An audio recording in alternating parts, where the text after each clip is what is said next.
Ano? Rimulya, pisot! Tangina nyo, magkapatid na Rimulya! Putang ina nyo!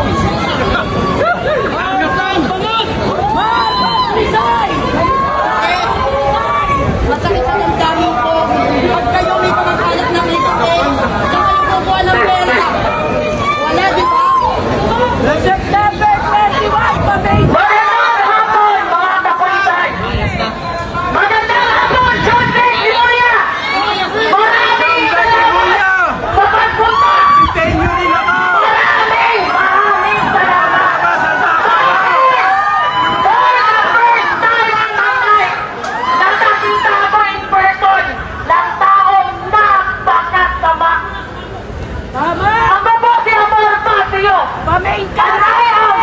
Representing the women of the Philippines. Ako po ay isang rape survivor ng isang drug addict.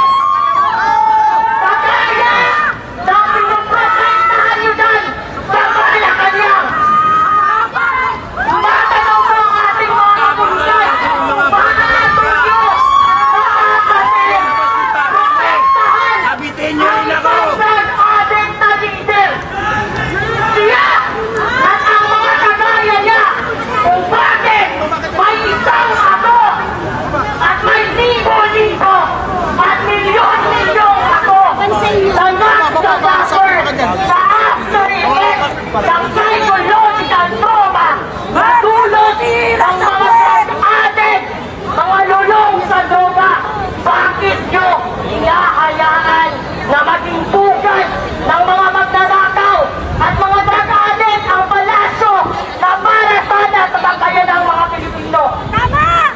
Iniiwanan ko ang isang tanong sa inyo, hanggang kailan kayo susunod sa utos ng isang drug-addict na leader? May silbi at may value ang paninindigan at nagsisilbi nyo kung ang sinusunod nyo ay demonyo, mananakaw at long-term drug users.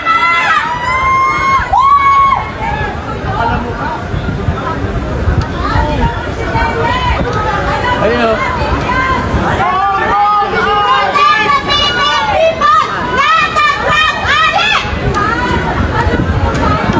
Gandang araw sa atin mga Kuya Koys, no? Luzon, Visayas, Mindanao, kasama natin ang videos ko mga Kuya Koys. Naku, ito mga Kuya Koys, no? Nagrally naman sa Mindiola Kuya Koys at harap-harapan po. Diyan po si Secretary DLG Rimulya mga Kuya Koys, no? Naku. Oh, ano naman Kuya Koys sa akin lang Kuya Koys, walang ganito mga Kuya Koys, rally na mga ganyan. Kung walang kurap. Kasi doon nag-umpisa to sa flood control diba mga Kuya Koys? Yun eh. So, walang mga tao dito mga Kuya Koys sa Mindiola. Walang peaceful na Mindiola sana ngayon kung walang kurap na mga gobyerno. Ganun mga Kuya Koys. Tingnan mo naman mga Kuya Koys. Diba? Ang mga hinaing kasi ng mga tao Kuya Koys, no, ay tama naman sila.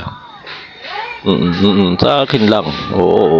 Kasi nga ganun ganun yung sistema ng mga gobyerno. 'Di ba Kuya Koys? Hindi magsisigaw yung mga tao na yan diyan kung walang kurap na gobyerno. 'Di ba? Ganun yung mga Kuya Koys, sa PhilHealth, lahat na lang. Mga Kuya Koys, no? So, Kuya Koys, ito po si Koys Vlog.